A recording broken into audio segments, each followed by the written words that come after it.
কেমন আছেন মৎস্যজীবী বন্ধুরা? নিশ্চয়ই অনেক ভালো আছেন।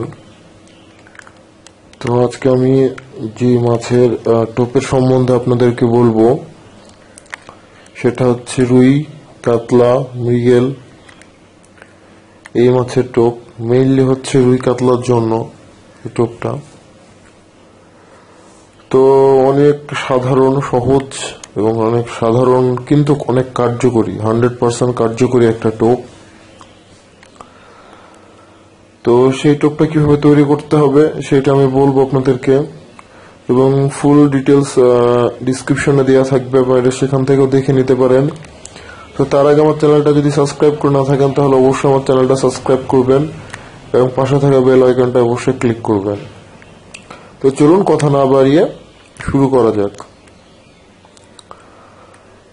তো রুই মাছ কাতলা মাছের জন্য আপনাদের সর্বপ্রথম লাগবে হচ্ছে পাউরুটি। গোল যে পাউরুটিটা থাকে সে পাউরুটিটা আপনারা নেবেন। লম্বা পাউরুটি, লম্বা 4 কোনা, মানে স্যান্ডউইচ পাউরুটি যেটা বলে, ওই পাউরুটিটা না নেওয়ারই চেষ্টা করবেন। সবসময় গোল বনরুটি আমরা যেটা বলে থাকি সেটা নেওয়ার চেষ্টা করবেন, এবং সেইটাতে খুব ভালো হয়। টোপটা তৈরি করতে খুব ভালো হয় এবং এটাতে তেমন কোনো গন্ধ থাকে না। এটা খুব সুন্দর একটা থাকে, সে কারণে এটাতে খুব ভালো হয়। পাউরুটি নেবেন, তার সাথে নেবেন হচ্ছে মাখন। আমরা যে মাখনটা বাজারে কিনতে পাওয়া যায়, কেকের উপরে যে মাখনটা দেয় সে মাখন পাওয়া যায় বাজারে, বললে আপনাদেরকে সে মাখনটা আপনাদেরকে দিয়ে দিবে। সে মাখন নেবে, পাউরুটি নেবেন, মাখন নেবেন, এবং তার সাথে নেবেন হচ্ছে পিঁপড়ার ডিম। মাছ মারা যে পিঁপড়ার ডিমটা থাকে, মোটামুটি আমরা তো সবাই জানি যে যারা মাছ মারতে যাই বা মাছ মারি, সাধারণত সবাই জানি যে আমরা পিঁপড়ার ডিম ছাড়া আসলে মাছ মারতে যাওয়া বৃথা বলতে পারি আমরা এক ধরনের, কারণ পিঁপড়ার ডিম ছাড়া আসলে মাছ মারা যায় না। যত বেশি পিঁপড়ার ডিম নিয়ে যাবে তত বেশি মাছ হবে, যার কাছে যত পিঁপড়ার ডিম সে তত বেশি মাছ ধরবে, এরকম একটা বিষয়। যাই হোক, পিঁপড়ার ডিম বাদে কিভাবে মাছ ধরতে হয় সে বিষয়ে আমি আপনাদের কোনো এক সময় অবশ্যই বলবো। তো এখন যেটা বলছি, আপনার পাউরুটিটা খুব সুন্দরভাবে গুঁড়ো করে নেবেন। তারপরে দিবেন হচ্ছে আপনার পরিমাণ মতো মাখন দিবেন। তো মাখনের কোনো লিমিট নাই, আপনারা কতটুকু দিবেন না দিবেন পরিমাণটা নাই। আপনারা হচ্ছে সর্বপ্রথম পাউরুটি দিবেন, দেওয়ার পরে সামান্য পরিমাণ পানি দিবেন, খুবই সামান্য পরিমাণ পানি দিবেন, দেওয়ার পরে মাখনটা দিবেন, তাহলে বেশি ভালো হবে। না হলে আপনার মাখনটা অনেক বেশি লাগবে, আপনারা বলুন ভাই অনেক বেশি খরচা হয়ে যাচ্ছে। তো আসলে খরচা একটু কম করেন। তো সেই ক্ষেত্রে আপনার সামান্য একটু পানি দিয়ে জাস্ট ওটা নাড়িয়ে নেবেন, গায়ের সাথে গায়ে যখন লেগে যাবে তখন ওর মধ্যে আপনারা মাখনটা দিয়ে দিবেন। দেওয়ার পরে খুব ভালোভাবে মাখনটার সাথে খুব ভালোভাবে মাখিয়ে নেবেন। কিন্তু একটা জিনিস লক্ষ্য রাখবেন, টুপটা সামান্য শক্ত করবেন।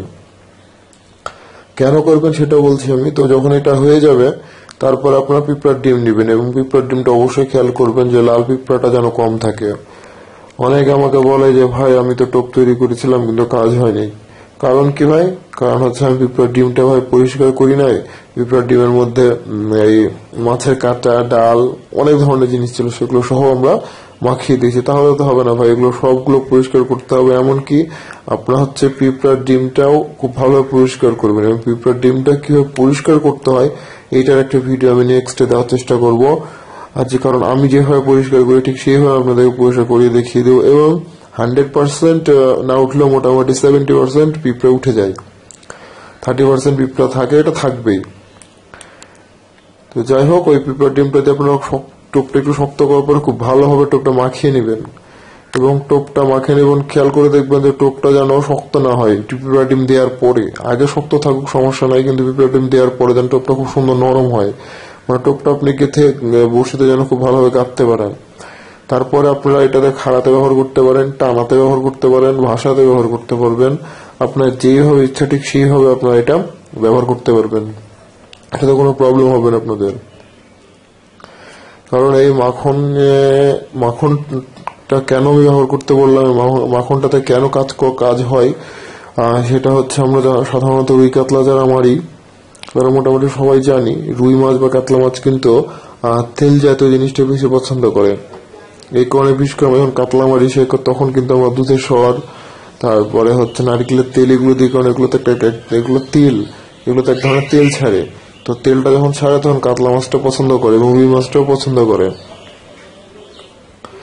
তো সেই কারণে আমরা মাখনটা দিচ্ছি। মাখনটাতে খুব ভালো কাজ করে, আমি নিজে ব্যবহার করে দেখেছি, খুব ভালো কাজ করে মাখনটা। তো লাস্টে 2 সপ্তাহ থেকে তো আসলে বাসা থেকে বের হতে পারিনি। কেন আপনার সেই কারণে সেটা আপনারা মোটামুটি সবাই জানেন। অনেক টিকিট ছিল, সেগুলো টিকিটগুলো সব ক্যান্সেল হয়ে গেছে। বিভিন্ন পুকুরে টিকিট ছিল, ক্যান্সেল হয়ে গেছে। তো যাই হোক, আল্লাহ আমাদের সবাইকেই সুস্থ সবল রাখুক। এই সমস্যা থেকে যেন আমরা বের হয়ে আসতে পারি, সেটা যেন আল্লাহ আমাদেরকে দেখে। তো আমার চ্যানেলটা যদি সাবস্ক্রাইব করে না থাকেন এখনো, তাহলে অবশ্যই আমার চ্যানেলটা সাবস্ক্রাইব করবেন এবং পাশে থাকা বেল আইকনটা অবশ্যই ক্লিক করেন, তাহলে খুব ভালো লাগবে আমার। তারপরে আপনার যদি বুঝতে বিষয়টা না পারেন, আপনার ডিসক্রিপশনে দেখে নেবেন। এবং ডিসক্রিপশনে কি কি লাগবে বানানোর জন্য আমি সবগুলোই আপনাদের লিখে দিব। এবং আমার চ্যানেলে আরো অনেক ভিডিও আছে, আপনারা সেটা দেখতে পারেন। প্লাস হচ্ছে আপনারা কি ধরনের মাছ বা টোপের ভিডিও দেখতে চান সেইটা আমাকে যদি কমেন্টে আপনারা জানান, তাহলে দেখা যাচ্ছে আমি আপনাদেরকে সেটা করে দিব।